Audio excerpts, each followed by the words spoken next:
Hello, welcome back to Final Fantasy VIII Remastered commentary playthrough. So this would be part 2. In part 1 we were getting used to Balamb Garden over here. Getting the ins and outs of how the game is going to operate, a little bit of mini tutorials from me, and just overall generalization of how the game is going to run.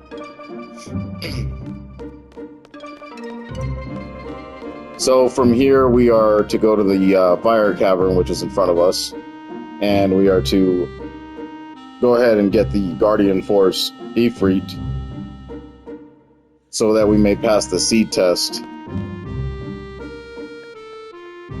or at least the candidacy part of it.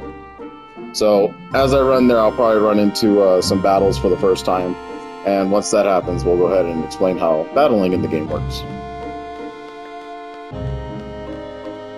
But first, if you run all the way up here, just kind of hit the X button somewhere up top. You're going to hit a hidden draw point for Blizzard, and then you can go ahead and just give that to one of your partners. So I only drew one Blizzard there, which probably means that Questus is not too good on magic.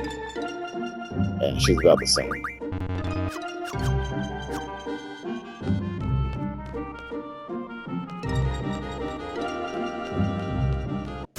We'll run around, and here we go. Here's our first battle of the game against the simple bite bug.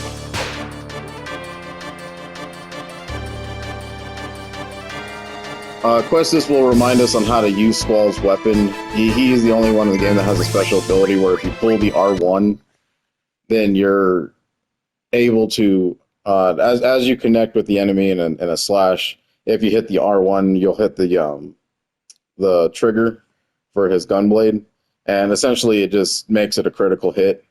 So you can always draw critical hits from Squall as long as you hit the right timing on those, which is pretty easy. It's a pretty forgiving thing, so it's not like you have to be precisely on time or anything like that. But where it gets kind of hard is when we use limit break, and when you're trying to do it, you have two options of using a bar that kind of helps you hit the triggers, because it'll kind of prompt you and tell you when to do it.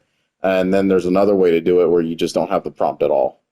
So you go off of visualizations in this game, and you just hit the R1 as he strikes, and you'll gain criticals every single time.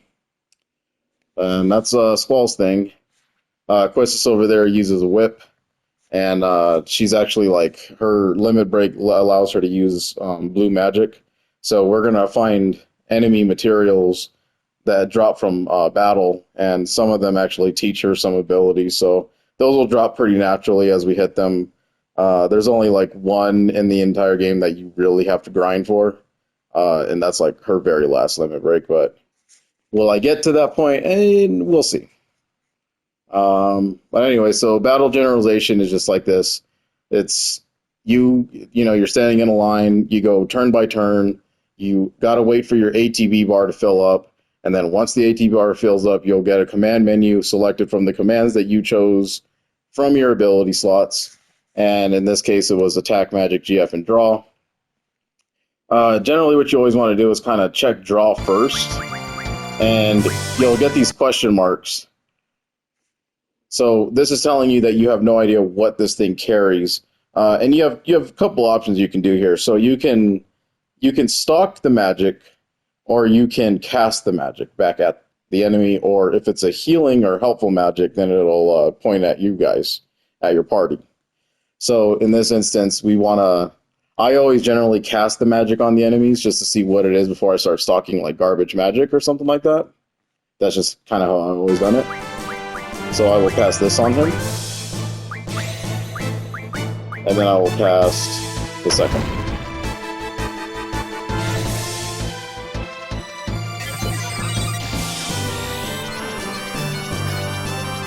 So now for the rest of the entire game, we'll always know that this certain monster carries those types of magics, and as it levels up with Squall, the magic will change.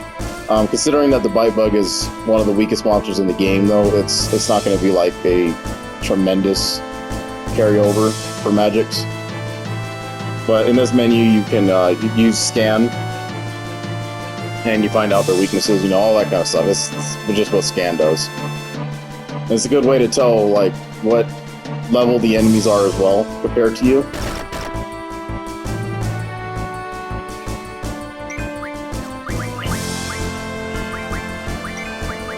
So I generally like to stock a few scans, you know, just in case I need to scan a boss or something like that. But for the most part, that magic is not the greatest.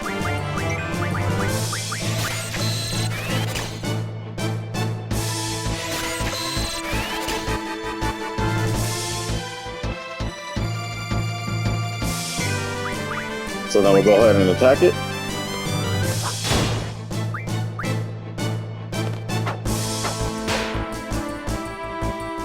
And then pretty much that big ball of fire was me hitting a critical.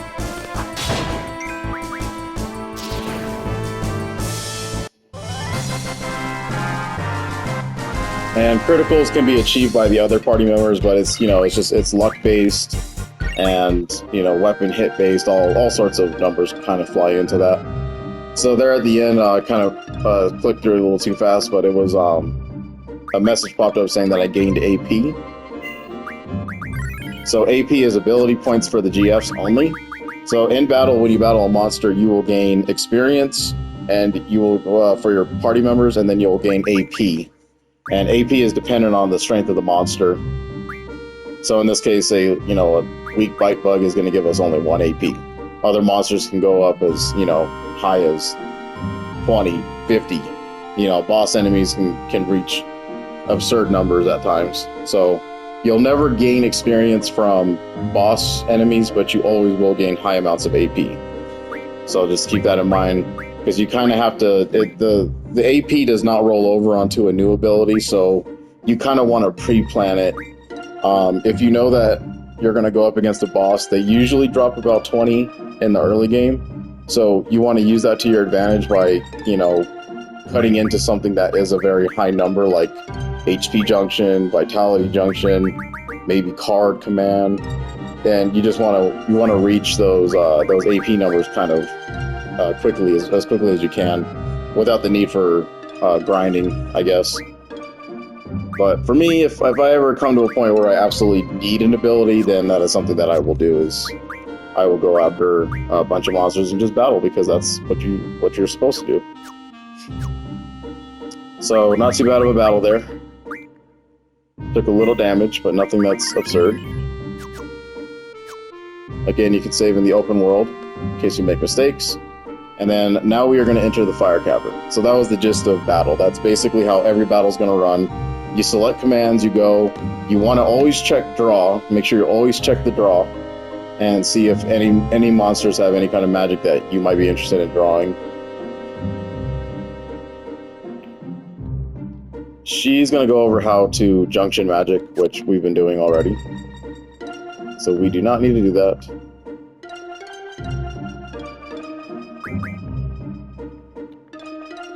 And that tutorial about the gunblade is just her saying, like, if you go into the configuration menu, or the status menu, and you hit X, X, X again, you'll go into the character's limit break slots, and you'll see that there's gunblade auto and gunblade auto on and auto off, and then there's the Renzokuken indicator on and off.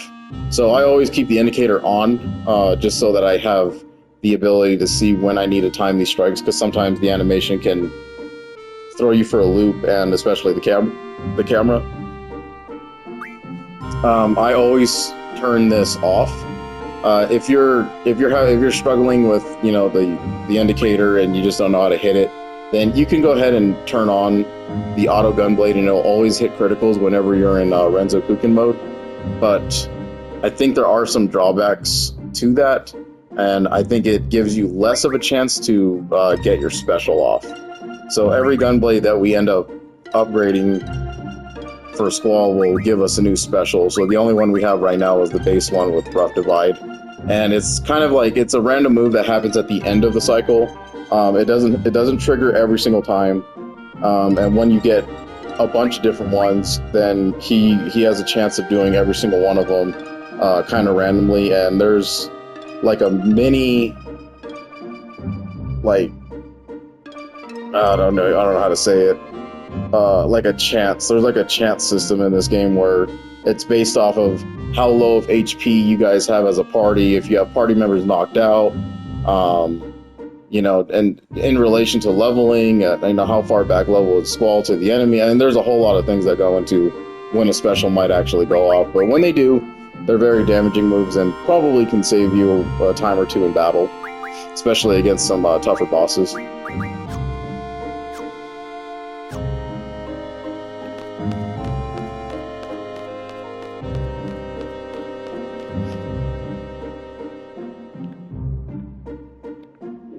And then for Questus, and this is going to go for pretty much the rest of the party members, is you'll be able to kind of identify just what specials they can do for their limit breaks. And right now she comes with Laser Eye, which is just her base blue magic.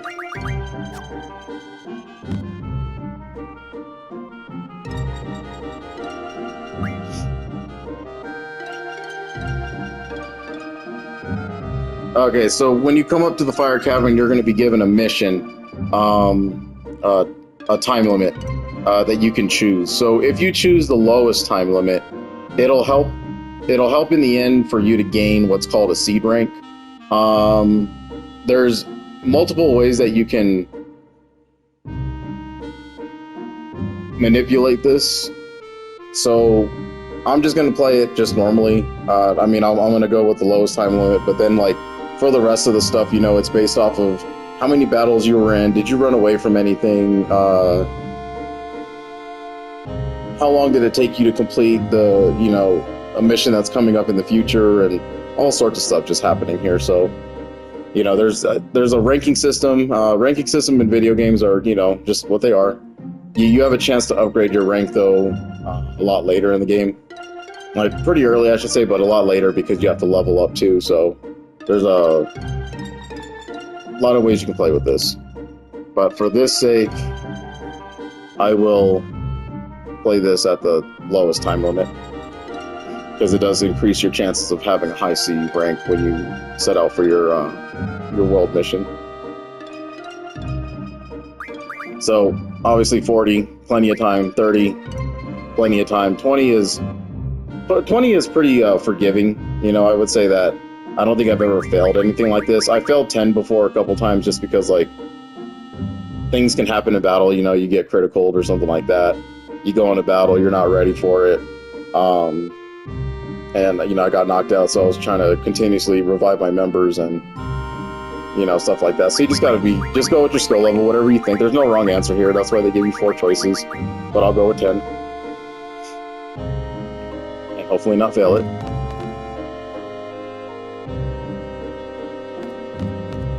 So you can see the timer started out right out the gate. And the trick mainly with the 10-minute timer is that you want to essentially run away from these early battles in here. Because the things like that where they stop you and the timer is still going off, it's, you know, kind of annoying. And depending on the enemies that we get here, you know, I either fight it or I don't. So the bats are very weak. And then just for the sake of time, we'll go ahead and speed that up.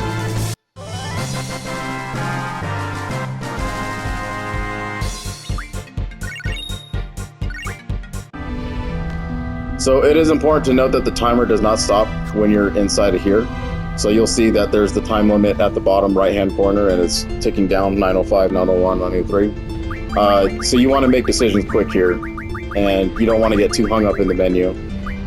So if you need to do something, I would suggest doing it probably out there. You know, get more magics if you need it. Obviously, you know you're heading into something that's fire, so you might want a lot of ice magic, especially Shiva.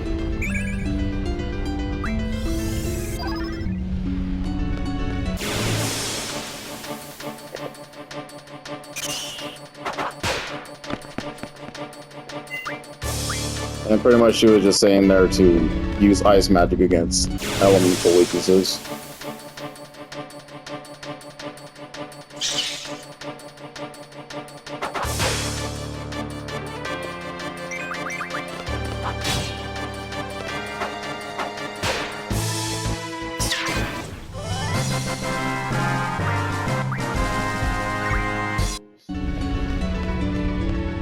And then you see how fast random battles can happen in the game.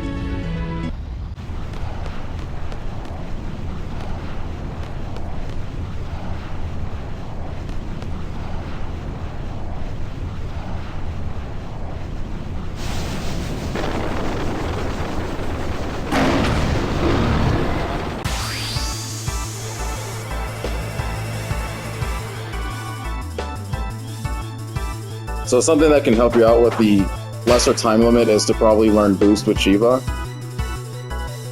And that'll help you gain more damage with her.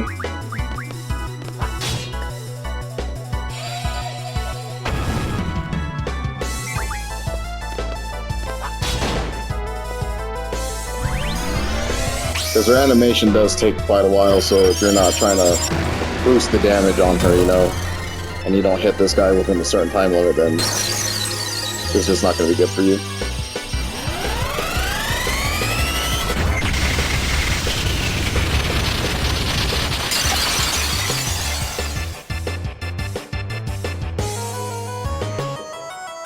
Yeah, I'll make a comment about that. It's kind of a unique dialogue. You can miss that commentary if you do not use Shiva in this fight.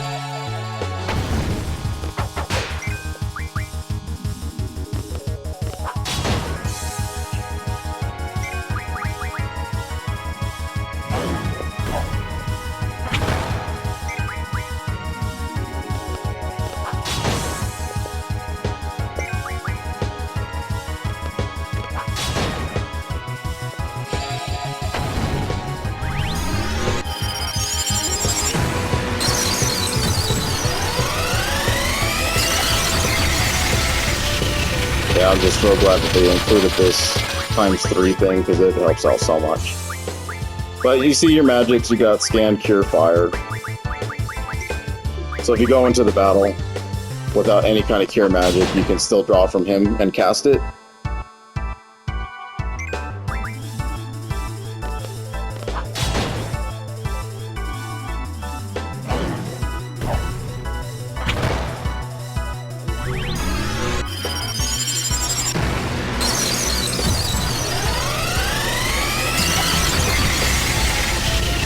So in a situation like this, I don't want Squall to be this slow on HP, so I'll try to cure him.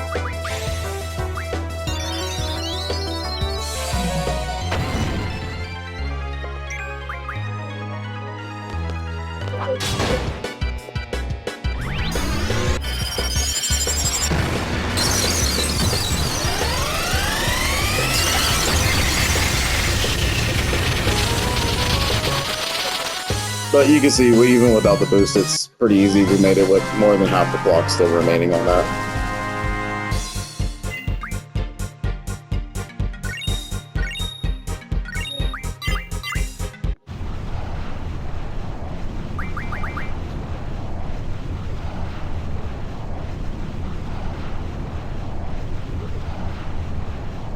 More tutorials about elemental things, we don't really need it.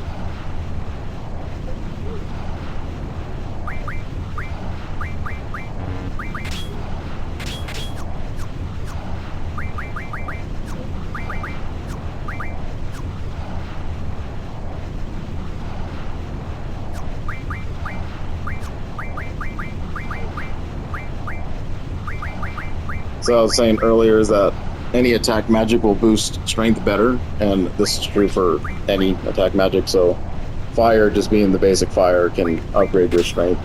So we'll just go ahead and do that, and that's only acquirable by having Ifrit.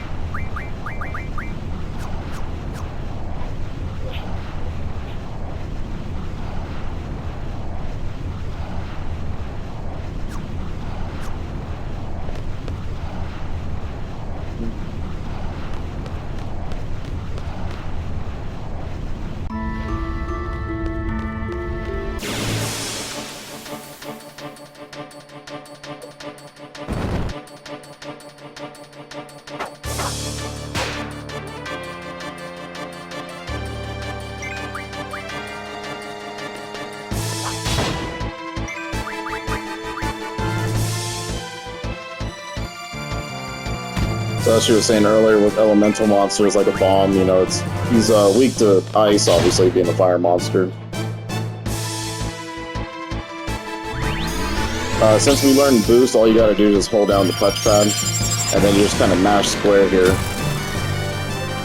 Hold down the square whenever you see that X come up, and you're just boosting the percentage damage. So in this round I got up to 136 on that, so 136% extra damage, and more than enough to knock out an early stage bomb.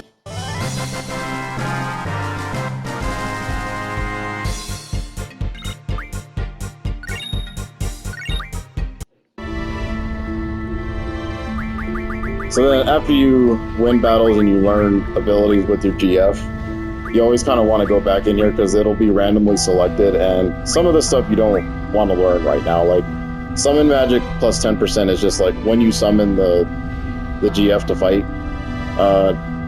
that percentage of its damage pretty much goes up. So it's useful, but it's, you know, something that's kind of in this case I would, you know, go for something like hard or, you know, Team Magic Refine, or even the junctions, you know.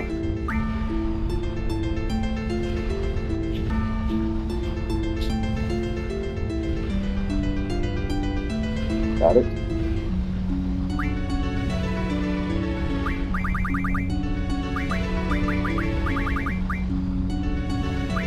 So in this case, I'll try to learn something like HP Junction because we're going to need it in the future.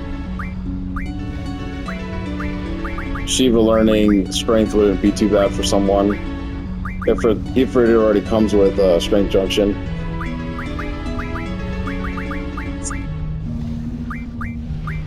Gotta want him to learn Boost first, just in case.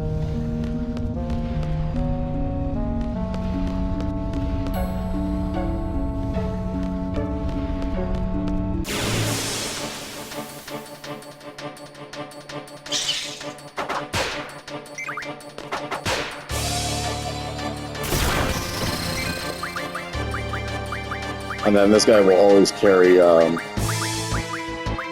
just the elemental magics. As the higher levels go, they get better, and I think he ends up gaining a new spell at some point. But a lot of monsters are like that in that regard. So because Squall is equipped junctioned with fires, we kind of want to draw fires so we can get him up to higher strength level. And all the battles about is just, you know, watching your HP and stuff like that. And this is what I was meaning about using the ×3 option for just junctioning, because if I know that's all I'm going to do in the battle, then I just want to speed it up, you know.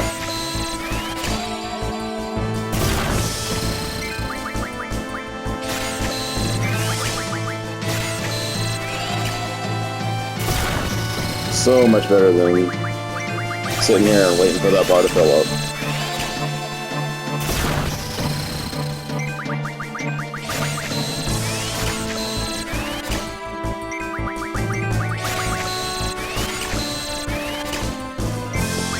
Then you can kind of do a magic check and see where you're at. So, you know, 46, not too bad.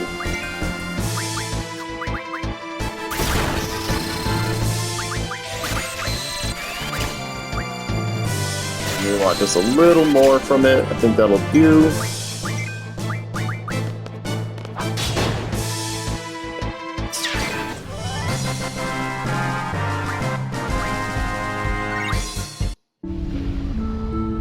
So then in the instance of that, you would go ahead and check to see. So fire went up from basically 16 to 22 with half fires, right? So then in this option, you want to go ahead and go to your magic, go to Questus, and then use the exchange and then just kind of give him all of the magic. So now he's up to 95. Simple like that. And then if you look, we went from 22 to 26, so with 95 fires, we went up 10 points of, stats. So now Squall's hitting a lot harder for, the beginning of the game right now, which is excellent. That's what we need.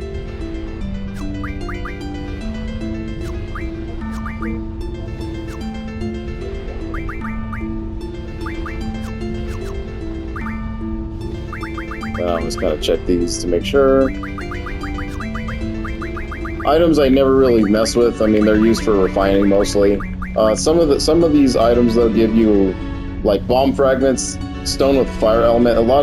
There's a lot of things in this game that kind of say something like this, like with stone with a thunder element or stone with an ice element.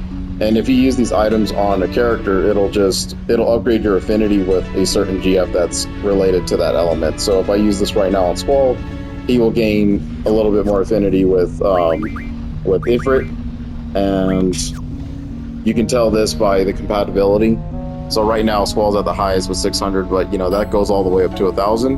And really, all the compatibility is for is just how fast they can get summoned. So the lower compatibility was, as we'll see with future GFs, is gonna, you know, it needs to be raised.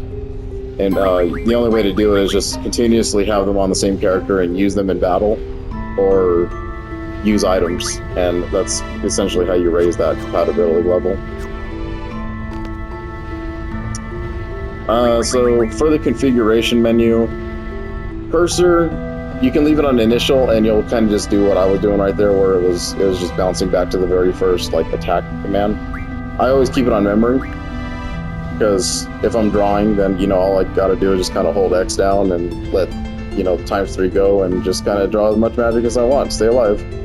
ATB on active or wait. So active just means that when you're using the active ATB, you got to make your decisions quick. If you hold it on wait, you have all day long to choose a magic, choose an item, choose a guardian force, and the enemies will never attack you.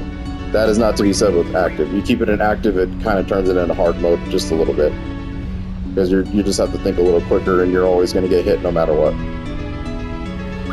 Scan, this is just saying that if you scan an enemy for the first time, it's going to do that whole menu where it shows you everything, but if you choose the once option, then if you already had scanned an enemy and you scan it again, then it's going to be a quicker menu, and it'll actually cancel out at after a certain amount of time. So it's pretty quick. So if you want to always have the animation and you want to take your time and look at some weaknesses and stuff like that, just always keep it on always. Camera movement, this is fine. Battle speed, I think we can definitely boost this up a little bit. Battle messages, we'll keep that at that and that and that, yep.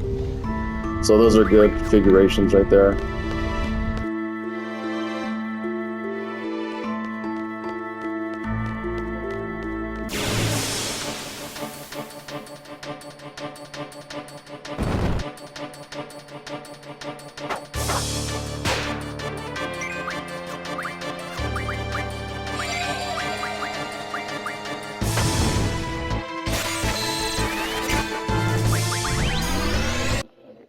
So in this instance, with Squall being at a yellow HP, he is now in a critical state.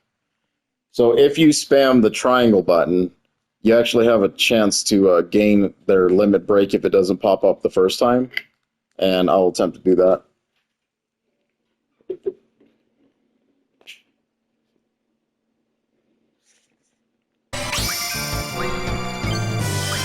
So there you see the triangle.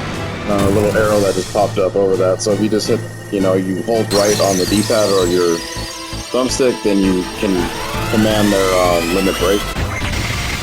Which, if it doesn't die here, we can probably see it. Yeah, it's just too powerful.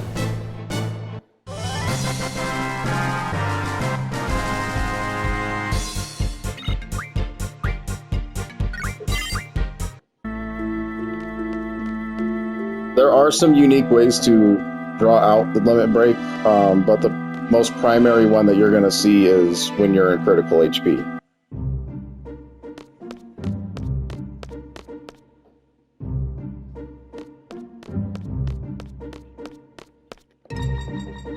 And then with that draw that we just did, we actually ended up with 100 fires. So you see that is blanked out now. 100 fires, 27 upgrade damage there, so it's useful. It's useful to draw magic as much as some people don't like to do it, I think it's worth it for sure. So then out in the open world, we come back and hopefully run into some bite bugs or something that has cure.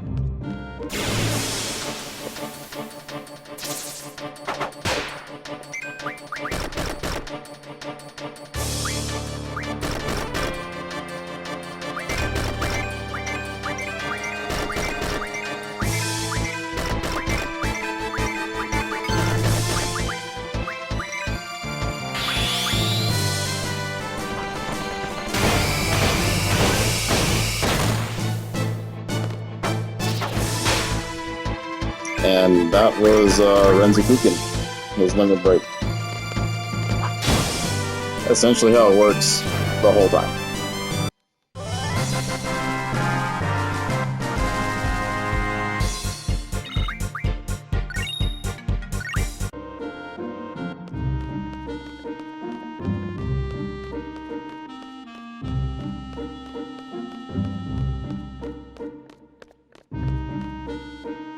So now we'll visit Balamb.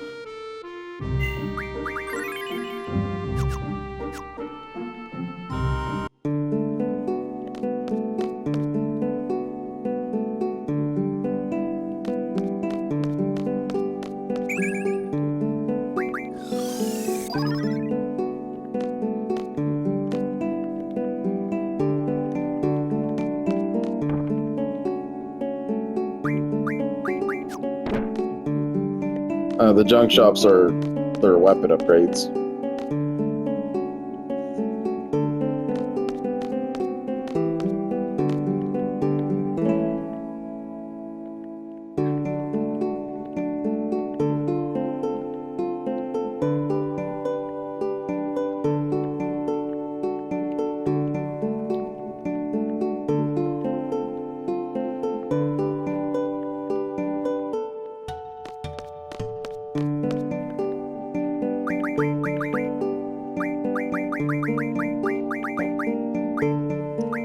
Yeah, so when you beat Guardian Forces or a lot of the bosses, they actually do drop their cards too. Very powerful. You just read the numbers and you can already tell that's a really good card to use. It's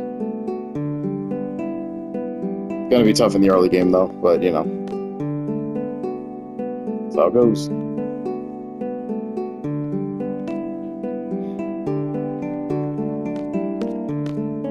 So we'll be used to this place a lot throughout the game. We'll save that part over there. Just the hotel for Balamb. So I'll actually go in here because there's an item that we want to pick up. Some of these are missable. So you'll see there, you kind of can see like a highlighted little book on the table. Those are called Timber Maniacs. There's quite a few throughout the game, kind of in little hidden spots like that. So if you find them all, there's actually an achievement attached to that too on the PlayStation. So hopefully I can point them all out to you.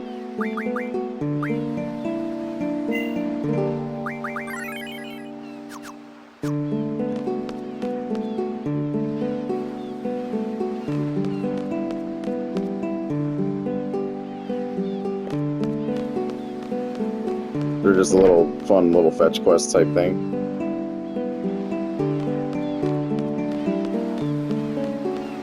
More NPCs around here.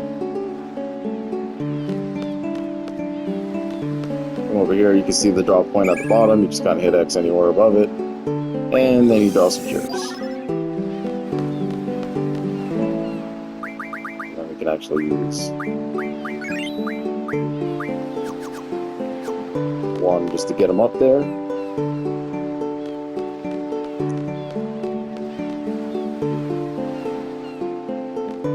So money is not earned through battles like most of the Final Fantasy games. It's actually earned through the seed rank. And I mean, obviously we are not seeds right now, so there's no way to build money. So if you're going to spend your money, you only have 5,000 to begin with. So that's kind of something to keep in mind as you're in the beginning of the game areas. There's a certain trick you can do to like kind of upgrade the HP really quickly, and you can just break this game. I mean, the game is. There's a lot of videos out there that will showcase how you can absolutely just break it open, but I'm not going to do that. I've done it before, but you know, I feel like it's just not fun like that.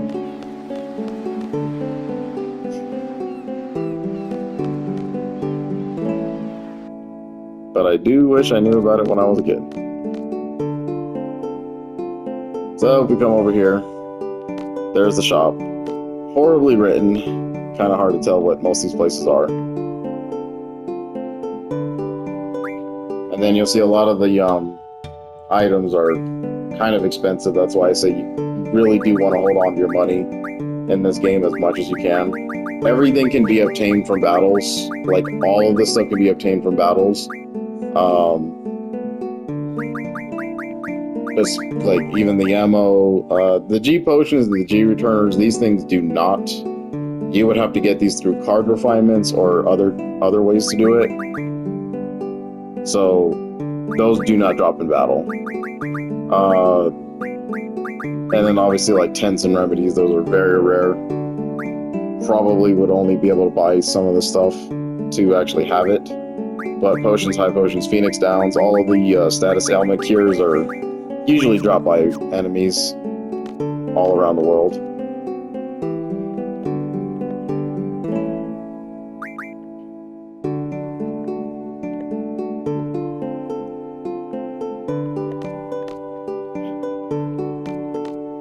This NPC right here is the card queen. She's actually pretty important because she's going to help us with something that I need to do.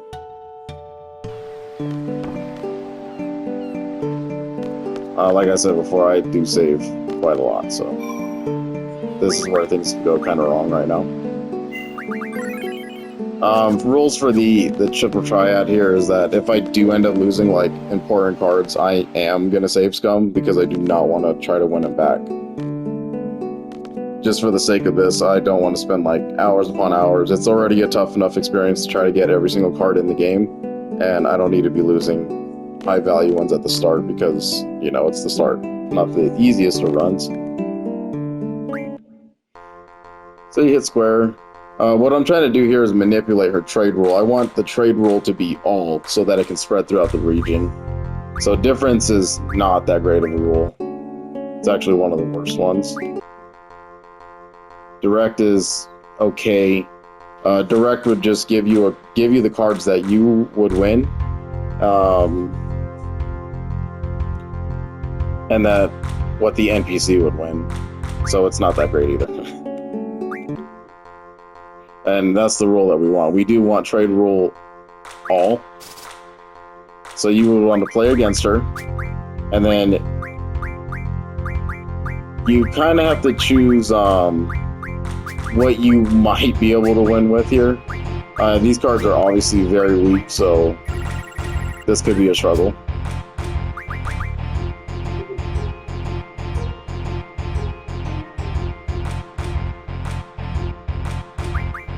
And a lot of the game is like, it's really much like bait. Like, you want to bait the opponent into moves. You know, you got to sacrifice a few cards to probably make a move work for you.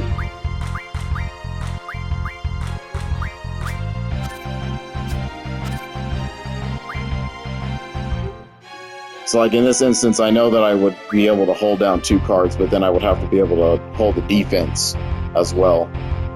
So this NPC is going to flip one of my, you know, my stronger card over. But this is what I mean by baiting them into moves that they don't want to make. So this would actually end up in a draw, which isn't too bad. I mean, we didn't win, but, you know. We do not want diff. We do not want one.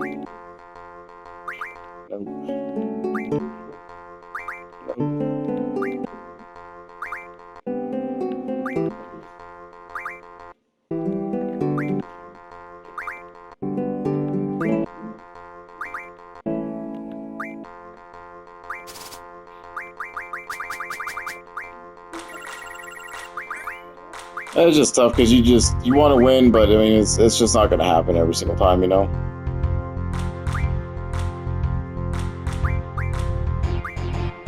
So in instances like this, I kind of just allow a card to be taken.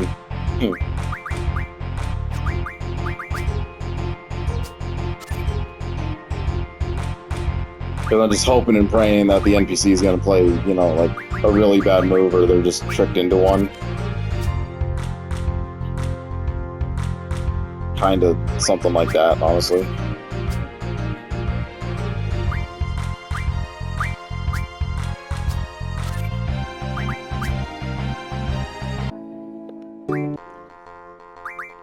And sometimes they just trap you too.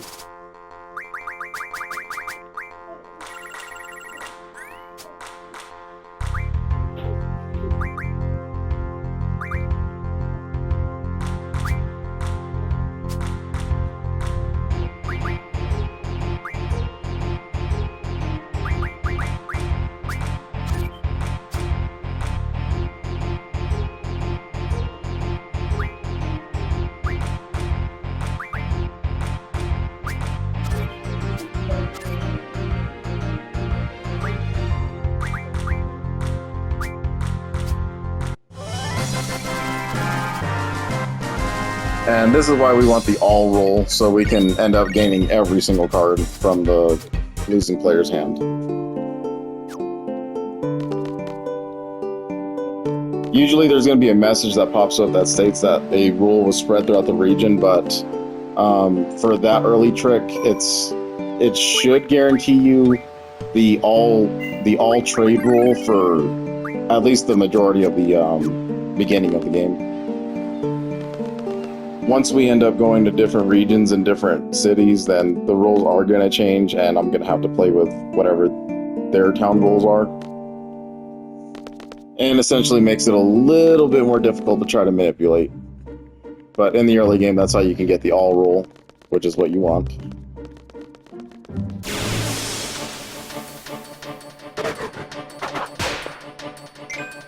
So a new enemy, the Glacial Eye.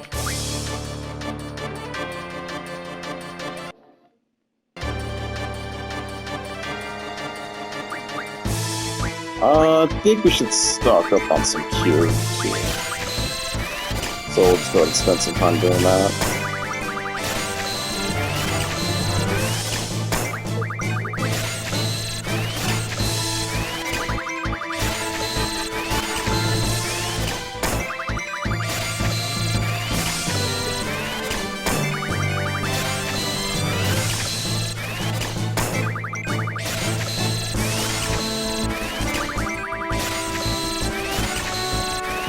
You kind of see why people would think this is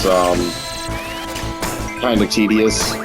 I mean, with the ×3 option, it definitely improved a lot, because I could just do this all day, you know. This is just straight up spamming, you know, one command to try to get 100 magics in one run. Now, it won't be this easy every single time, because there are some enemies that are just very hard to deal with and can cast status ailments on you, so you don't want to stay in battle with them too long, but you do want to draw as much as you can. So when this happens, the enemies always have like an unlimited pool of magic, so you can just continuously stock, you continuously cast. So I'm gonna actually cast some cures on me just to get up there, back to full HP.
So as I said, very, very good to have, you know, 100 stock magic in the beginning of the game if you can.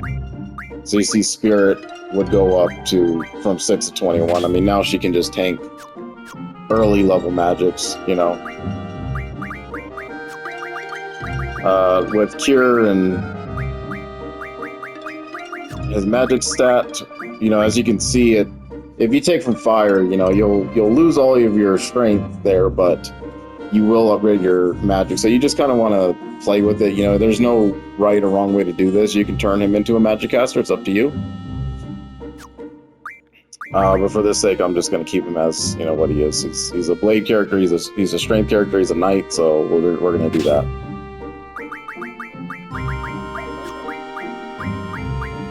Then that's about it for this area.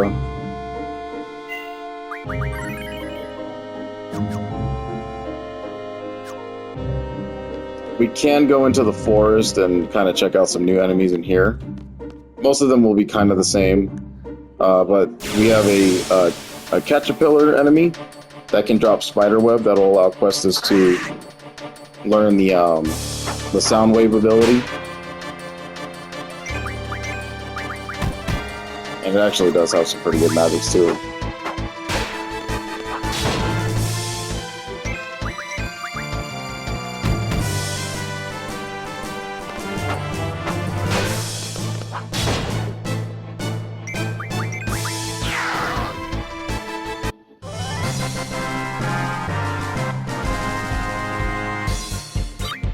Let's see if we get the lucky drop. Yep.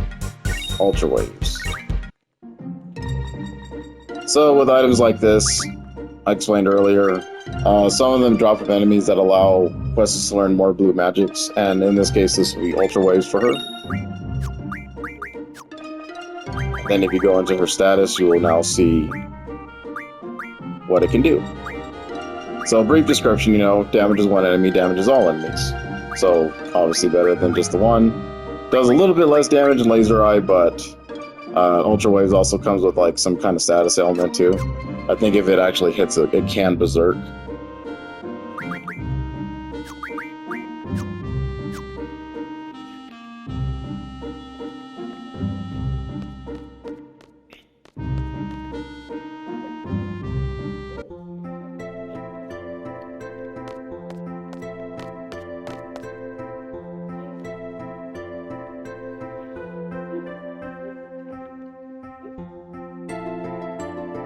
More tutorials about how to do the GF ability point thing, which we've gone over. Now she's telling me that I have to go and get changed in uniform.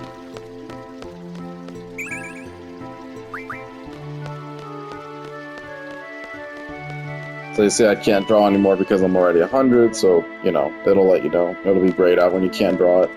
If it's grayed out, it's either because you don't have draw equipped to your abilities, or you're at 100 stock magic.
Alright, so this would be a good stopping point for the second part. We went through the Fire Cavern, got the GF Ifrit, and then, you know, explored a little bit of Balamb. the town of Balamb. So now we're back in the garden. We have to get dressed in our candidate uniform so we can go ahead and partake in the next phase of the storyline mission. But before I do any of that, in the next part we are going to do some triple triading. So I'm going to try to show you where the early game rare cards are located, and basically how to win them, and in what order you should try to win them. Obviously this is going to be kind of luck based because we don't have a really strong deck to do this, so I will have to probably save scum because I do not want to lose specific cards right now. And other than that, I hope you're enjoying the journey so far. It's pretty early game, so it's going to be easy stuff for now, but the game does ramp up, gets a little bit more difficult here and there, and it just kind of depends on how you situate your junctioning and stuff like that. But thank you for watching today's video, and I hope to see you guys in the next one.